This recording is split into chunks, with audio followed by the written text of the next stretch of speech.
Well, there's no other way to put it, guys. Remedy's latest title is an experience that I can only label as atypical. On one hand, it tells a genre-defying narrative that pulls all the right twists, even though it can work against its favor a little bit by just how convoluted it can be. And on the other, it manages to strive for the survival horror genre akin to the new Resident Evil remakes in its gameplay, finalizing in a product that is artistically unique with some fundamental flaws both in performance and gameplay. Like all reviewers, of which there are just a massive, insane degree, I follow a review process when I make these videos. I know, strange, right? It typically starts with deciding a game to play, playing said game, and then collecting my thoughts on said game before then writing a script on said game. Totally crazy process, I know. It's definitely wholly unique to me. Well, after I'm done playing a game, my usual process is to take the next several days to finalize my thoughts on it. This helps me get over the honeymoon phase that we're all so familiar with and clear my head. By taking the next few days, I mean it's pretty standard for me to just not play any games during that time, and usually my thoughts just kind of come to me. But such wasn't the case with Alan Wake 2, and I just couldn't figure out why. When I first finished it, I was more or less in awe. The story had left me feeling empty in almost all the right ways, and it did what all good games should do. It left me wanting more. But I had some major takeaways from the game by the time the credits rolled around. It's an odd package, and it took me well over a week of going back and forth in my head to finally be able to make this video. I still don't 100% know how I truly feel about the game, and I don't know if that was intentional by the developers, but if it is, it would make sense because the story and the themes are reminiscent of a Christopher Nolan movie because you're frequently doing this. Mistake is never a mistake. You can't be lost if you don't worry about where you are headed. Huh? Sometimes it works towards the credit of the main story, and other times it comes off a little pretentious for the sake of being artistic in a fashion that we rarely see in games. But that's a topic I'm going to dive into later in the video. I think this delay in my review is in part to just how much praise this game is getting, and I'm not going to sit here and say that it doesn't deserve it, that would be foolish of me. But the sheer amount of relentless praise it's receiving from so many had me pondering to myself if I had missed something when I was playing the game. Maybe I approached it wrong. I just couldn't figure out why I felt so differently about it. I liked the game, don't get me wrong, but a part of me wanted to like it more than I actually did.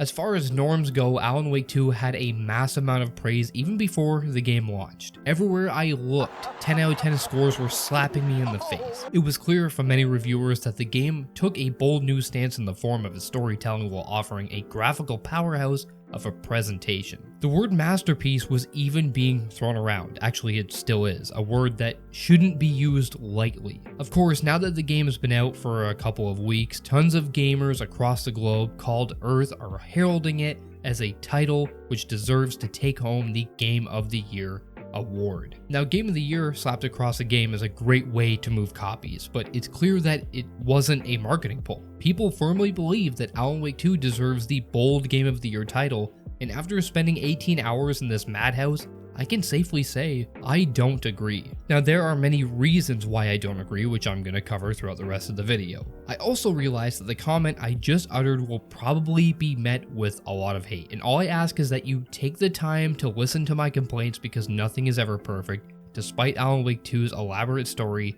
that does a lot right. It's incredibly far from perfect. In order to thoroughly inspect the game, there may be some minor spoilers that come up inevitably, and if you don't want to have spoilers, even if they're minor, this is your warning.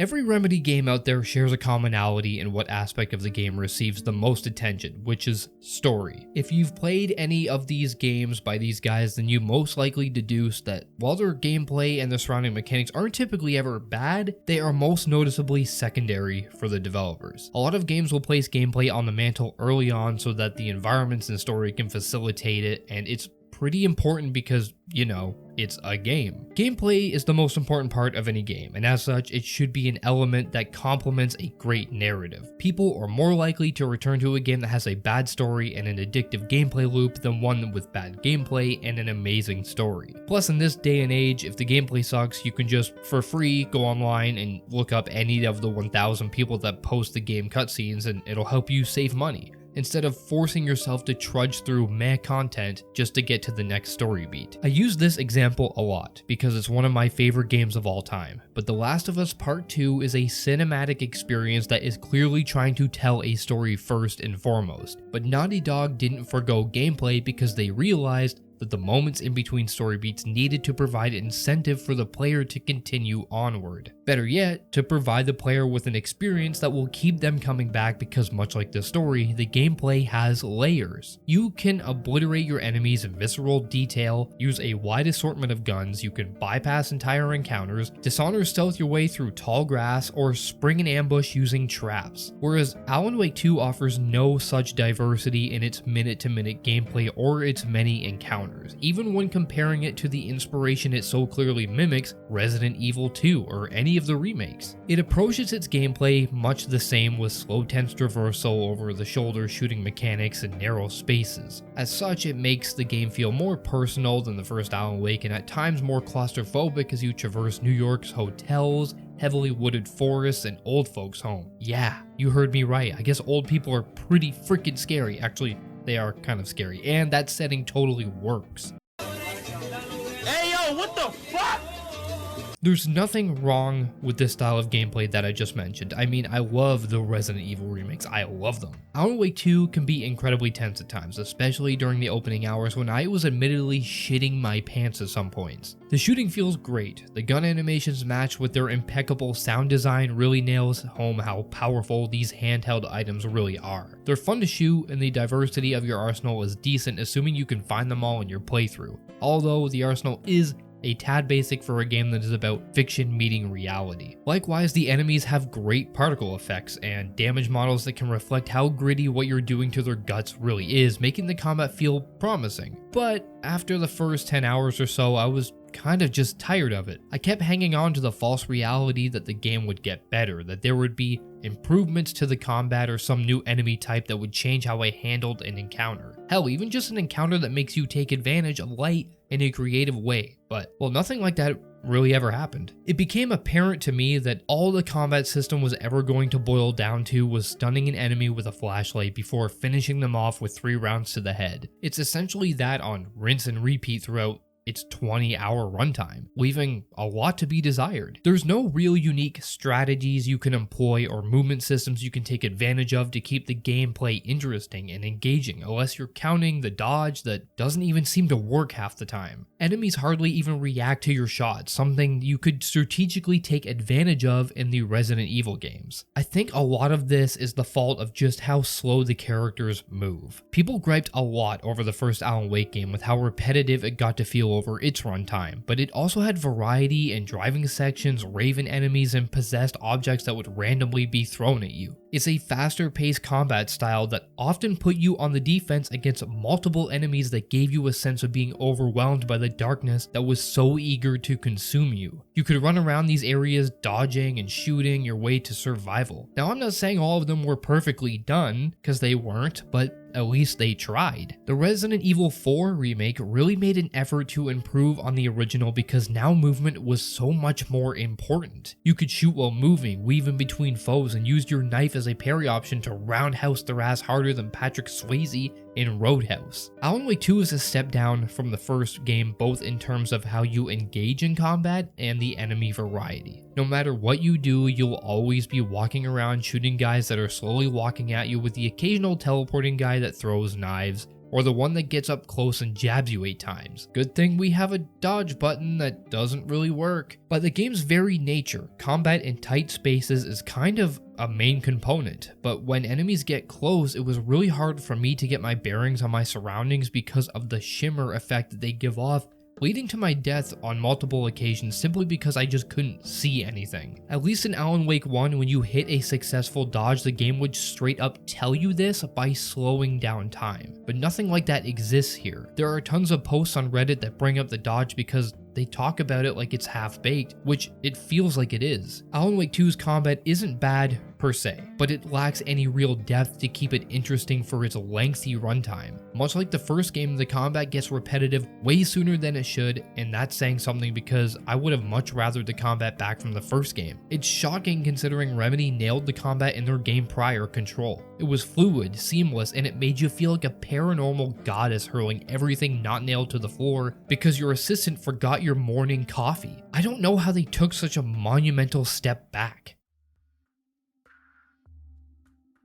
Something Remedy is guilty of is their lackluster department of enemy variety. This seems like a big misstep for a developer keen on telling stories entirely based on the paranormal, using art to bleed into and change reality itself, especially when the genre of said narrative is horror. I think it goes without saying that such a concept offers a lot of freedom and creative potential for some horrifying designs, but I don't know, they just seem so confident in playing it safe with small guys, big guys, fast guys, and two halved guys. Well, wolves do show up here too, and I love these sections, but they only show up twice. I couldn't imagine facing a corrupted bear deep in the woods as it hunts you. Now that sounds amazing. I'm not sure why Remedy have confined themselves to these simplistic designs. It's not to say that they're bad, but some different enemies sprinkled throughout would have just gone a long way, you know? The first time I faced this Taken, they call them the Taken, with two upper halves, it's like mirroring itself in some twisted dimension that was looping. I didn't like the way it looked, or how it walked, and I knew it could disappear, so it had me on edge. Until I realized that all I had to do was follow the ripples in the air and dodge it and then shoot it in the head 3 times with a shotgun, and that was it. Similarly, the boss encounters and their locations leave a lot to be desired with the exception of the first one. Hunting down a heartless corpse into the woods was a nope moment. The moss-covered trees and lush foliage make it really hard to see what the fuck's going on when you're fighting this brute of a man, but then you kind of realize as you progress through the rest of the game that it plays out like all the other ones. Just kind of shoot them, and that's it. These key boss characters all serve up a purpose within the context of the story, some being more important than others, but I wish their boss encounters would reflect this. The Lady of the Light boss fight is one where you have to fight a person corrupted by the darkness that was obsessed with light, primarily a lantern, going as far as to keep a lantern on her at all times because she knew the dangers of the dark. But her boss fight plays out the same as any normal encounter. You use a flashlight to stun and then shoot her until she's dead. Some people may not be bothered by how shallow the combat is because it is enough technically to carry you forward into the next story beat. But when you see how much care and creativity was put into the presentation and the story, it's a big disappointment.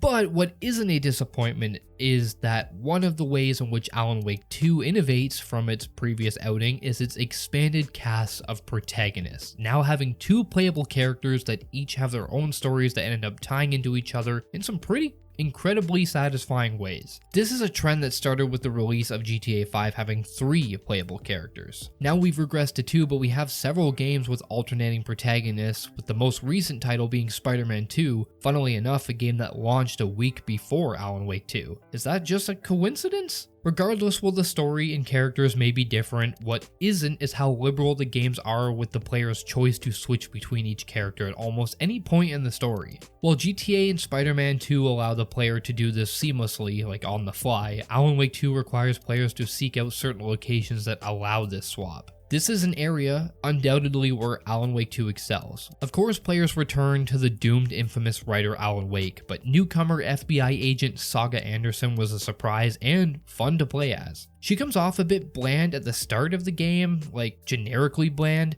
but for plot reasons it does make sense later on why exactly that is. As her story unfolds, you learn alongside her, mind you, that her past goes a lot deeper than she ever knew because her mother kept their family past a secret. I've seen a lot of people say this game is woke regarding her, And if you're one of those people, please just leave the video. She's a compellingly well-acted character that sets herself apart from Alan, not just in her personality, but her story and gameplay elements as well. We haven't reached the story part of the video yet, so I'll tread lightly on her character and how her stakes play into all of this. Instead, I'll talk about how both characters offer a different experience both in setting, exploration, and certain gameplay elements. Saga Anderson's story takes place in and around Bright Falls as she investigates a murder that turns into so much more. To do this, she must visit a wide variety of locations surrounding the dense wooded area. This takes her to small towns, retirement homes,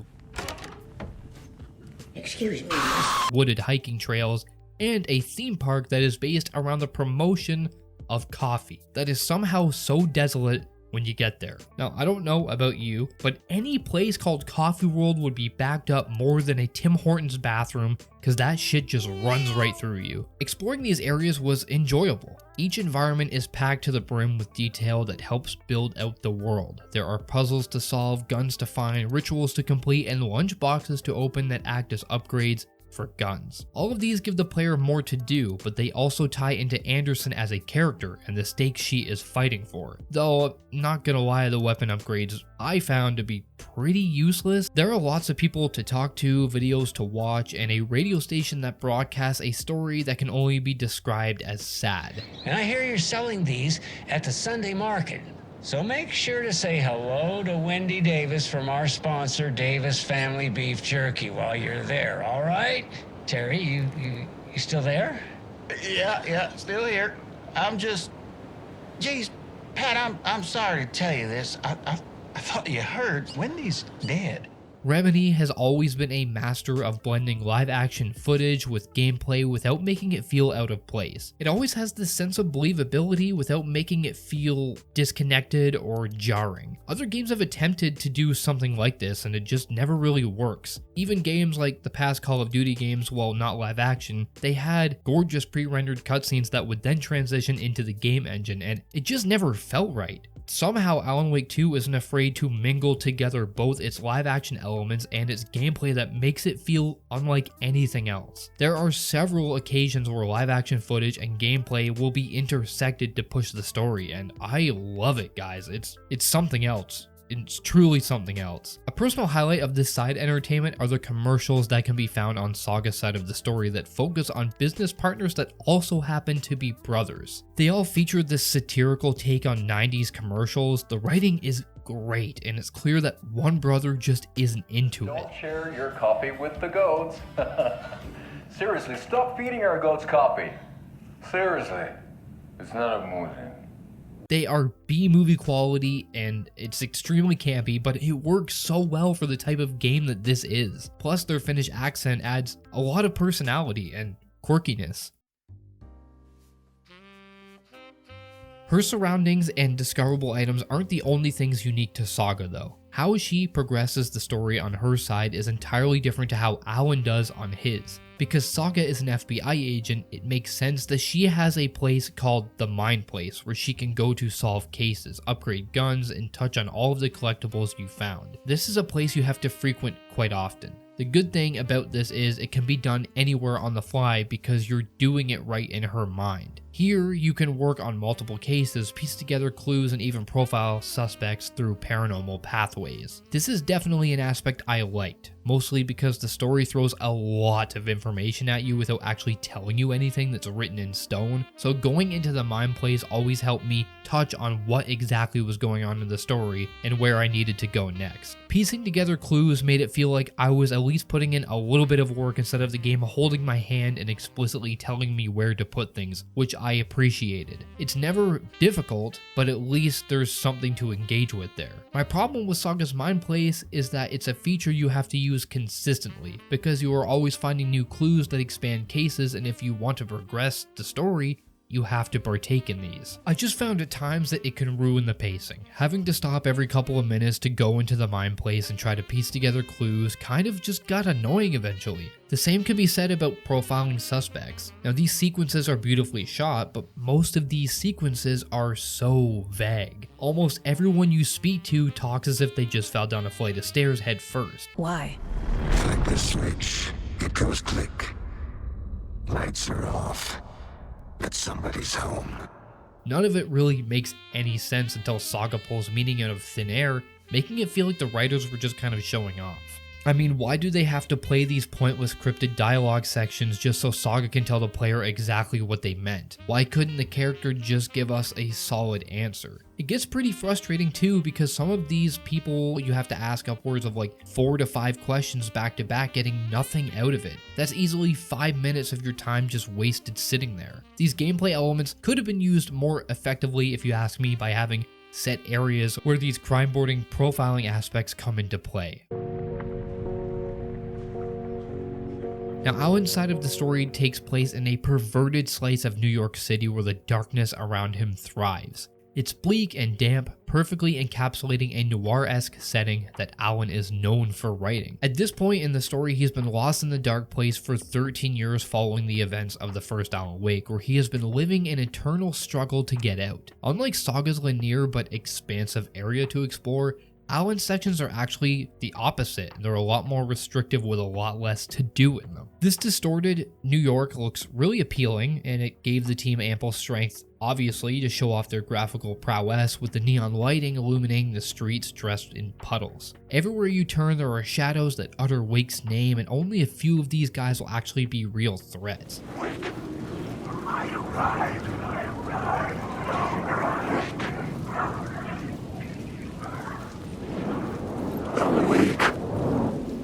It sets a general feeling of unease because when you're walking from story beat to story beat along the streets, you never really feel safe. But where Saga's environments beg to be explored, Alan seems to favor a more straightforward approach, focusing on a lot more story beats than lingering around these spaces for extracurricular activities. There are no real puzzles to solve. The only thing worth exploring are for the words of power, which act as Saga's lunchboxes that allow the player to level up different abilities, which again felt wholly unnecessary. Alan, for some reason, also has a lot more upgrade trees to pile these words of power into, and I don't know, it just kind of doesn't really feel incredibly well thought out. But Alan's segments also differ in how the player interacts with the environments because he is suspended in a fictional place, lending him the opportunity to change environments around him by rewriting the written narrative. This is, of course, a stand-in for Saga's mind place, instead allowing Alan to use his plot board to change specific scenes in order to further the story along. Now, along this is also an item that allows him to change the layout of said areas using a lamp by transferring one light source to another. I personally thought this was a very creative way for the team to use themes of light and darkness to shape the story around the player. Changing these scenes on a whim can completely alter the layout of a location and even surround you with enemies, adding a layer of unpredictability. There can be up to 4 different scenes to select from depending on the story beat, and only one will give you the answers that you seek. I felt like it was kind of unfortunate that the scenes that didn't help push the story never really led to any secrets or any cool moments, making switching to them kind of irrelevant after you've progressed the story. This to me showed that Remedy was embracing the fictional world they created by having fun with it, which is important, twisting the laws of physics and reality to create moments that were at times breathtaking. Some of it looked truly phenomenal. It's just a shame that they didn't embrace this more. Unlike Saga's story, Alan doesn't have any boss fights or big climactic moments outside of one, which in all fairness is probably one of the most profound and authentic moments in the entire game. And if you beat it, you know exactly what I'm talking about. Instead, it mostly seems to trade those moments on Saga's side of the story for on-rails chase sequences with a dark presence that overall I disliked. Despite the gameplay being restrictive in player choice, it never really holds your hand like these sections did, which left me feeling like they were just a fish out of water, with a substantial ramp up for its horror theme. All in all, Alan's sections definitely feel like they came second to Saga's, because I had a lot more fun when I was sloshing around the wilderness looking for answers, which is weird because his name is the identity for the series, prominent enough to be the title of the game. What really kept me wanting to go back was that I really like Alan as a character. He's a deeply flawed man that is by no means innocent, and his arc to redeem himself and conquer his internal struggle of light and dark is the driving force behind the entire game. While we're on the topic of driving plus force, Remedy remains to be a power ballad of force behind how they handle music in their games, driving subliminal messaging and not so subliminal messaging into its music that complements and alludes to more within the narrative. After every chapter in the game, actually, music will play. Sometimes an entire song, and other times it'll be a part of a song, unlocking more as you progress down the rabbit hole. If you take time to listen, you'll actually be pleasantly surprised by how often the lyrics and the soundtrack match the tone of what is going on in that certain area of the game, even foreshadowing events that have yet to transpire. It is really masterful stuff, and it's all music created specifically for the game that is a melting pot for many different artists and genres. Some may say, and some actually have said, that the music can feel a little too different to the vibe of the game, but I'd say that much like its soundtrack, Alan Wake 2 pulls from many different genres that can feel misplaced at times, but that's just the distinctive style of Remedy, and they carry enough confidence in their vision to make it work. This year has been an absolute treat for the music scene in gaming, with a lot of heavy hitters. I mean, Cyberpunk's Phantom Liberty expansion had a massive orchestral song and music video produced for its ending that carried with it a lot of James Bond homages. However, it also just had a lot of heart and soul that spoke volumes about the weight of the story that was told. I can only describe it as beautiful, and I'm not ashamed to say that I cried to it. And then we have Alan Wake 2. And it's not just the soundtrack either, but it's a musical spectacle that plays out like a concert before your very eyes while you battle shadows creeping in. It's a bombastic set piece with emotion and heart that really centers on Alan as a character and his real struggle of being both good and bad as a separate entity to the dark place. It redefines storytelling in a way that is evocative and imaginative.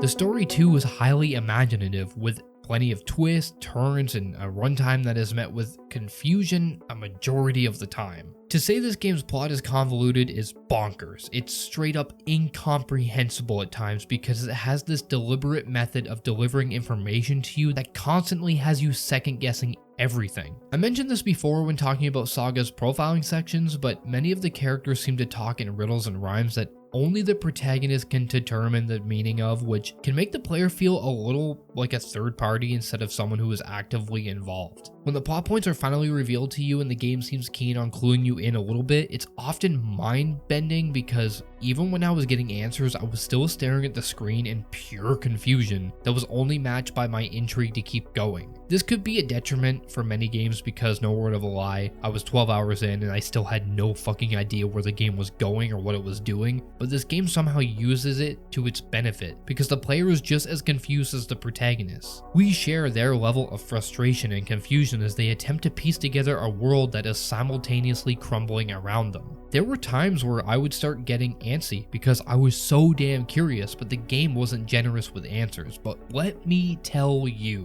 when they hit, they really hit, like harder than a fist from Mike Tyson. These are pretty big revelations, and when they are unveiled, you actually realize that the game had been dropping hints the entire time without you even knowing it. I would say things like, "Holy shit," and "I can't believe this is happening," right at my computer screen, in just pure shock. If you've played the game, you know this certain section features some photographs from a certain someone's final moments that legitimately gave me chills. And the narrative all really starts and ends with Alan. Him and his writings are partially responsible for lives that he has unknowingly dragged into his nightmare. Saga is just an innocent bystander trying to solve a murder when Alan writes her into the story as his hero in hopes that she can help him escape his 13-year-old prison. Because Bright Falls' surrounding area is a hotspot for paranormal activity, it ends up entangling more than just Saga, but everyone within Bright Falls and beyond when Saga's family begins to change. This is what really drives her journey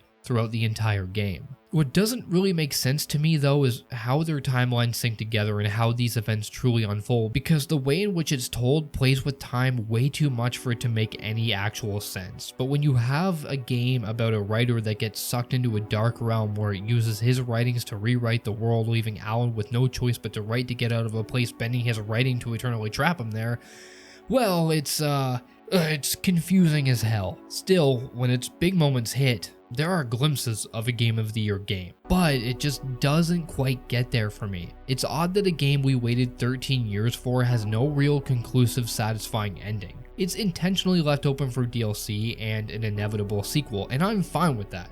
I'm fine with having sequel bait in a game. That's not the problem. The problem is that the story at times can feel like just a massive setup for a third game instead of closing any plot threads, leaving a lot, and I mean a lot of questions unanswered. I just hope that it doesn't take them another 13 years to come back swinging, because I guarantee after this they're going to be making Control. So I don't know when we can expect another Alan Wake game. Also, if TV shows can have a recap at the start of every episode that is separated by a mere 7 days, there is absolutely no reason not to have one here, considering how intensive and all over the place the story can be. I've seen a lot of people declare that you don't need to play the first game or even Control to enjoy this game, and that is technically true, but it would help you feel a lot less lost and you would be able to understand a lot more if you just played those games, and that's a massive L on Remedy's part. Another L is just how many issues I had with the game in terms of performance. Now, I played this on a PC that is just over the recommended specs to be able to run the game on medium settings, and despite this, the game still ran like hot dog water on occasion. I had bad frame rate stuttering that can only be resolved by restarting the game. I had some pretty bad graphical textures here and there, but the most irritating one was the freezing loading screens that would happen upon death. Now, I had about 4 of these during my 18 hours, and honestly, as far as bugs go in gaming, I'm pretty forgiving when it comes to that stuff. But this freezing was unacceptable. I suppose it wasn't even just freezing. I couldn't close the application. It entirely soft locked my computer, forcing me to do a hard reset on it to even just be able to boot up the game again. I at first thought that my graphical settings were cranked up too high and it was putting strain on my PC, so when I evaluated my temps and percentages of my CPU and GPU, they were all in acceptable ranges with an occasional spike, which is completely normal. So that led to my assumption that the game was just poorly optimized. I think that they may have focused way too much on the graphical fidelity because they wanted to push the benchmark of gaming in the graphic sense, but I mean, it looks great, but the PC specs are insane. Regardless, this last issue just really took me out of the experience, and it needs to be addressed ASAP if you ask me. And if you ask me what makes a game of the year, I'd say a game that pulls its weight in all aspects while innovating and pushing the boundaries of what came before. Alan Wake 2 does do this when it comes to the construction and deployments of its plot, but it falters in a lot of its gameplay and variety for an experience that is as long as it is. It failed to keep me captivated between major story beats because the combat grew stale midway through the game. Its new gameplay mechanics can feel a tad bit underwhelming and overbearing with how frequently the game asks you to engage with them. They are interesting ideas and good ideas, but they could have used delegated spots for interactivity to limit how often you engage with them. Its incentive to look for upgrade tokens is completely lackluster, if I'm being honest, and it never left me at a disadvantage during encounters, making it feel like a last-minute addition for the upcoming New Game Plus mode. It absolutely has moments of brilliance, and it has writers that are keen on writing outside of the box of typical storytelling methods, and it's really here that the game shines as bright as it does. These moments are engaging enough to keep people playing, sure, but they should have given way more time to refine its combat and new mechanics so that the in-between of the story beats wouldn't feel so different in quality in comparison to its other elements. It is a harrowing plot that I won't soon forget. Alan Wake 2 is both the champion of light we have all been waiting for and the herald of darkness, pushing its gameplay into a deep, watery grave. So there you have it. It may be a controversial take, but those are my honest thoughts on the title that is Alan Wake 2. Hopefully they can improve on some of these aspects going forward, but only time will tell. But hey, as the saying goes, if you liked this video, you should check out my other content as well. I make content like this. So if you liked it, please be sure to like, comment, subscribe. Anything helps the channel. Thank you all for watching, and peace out.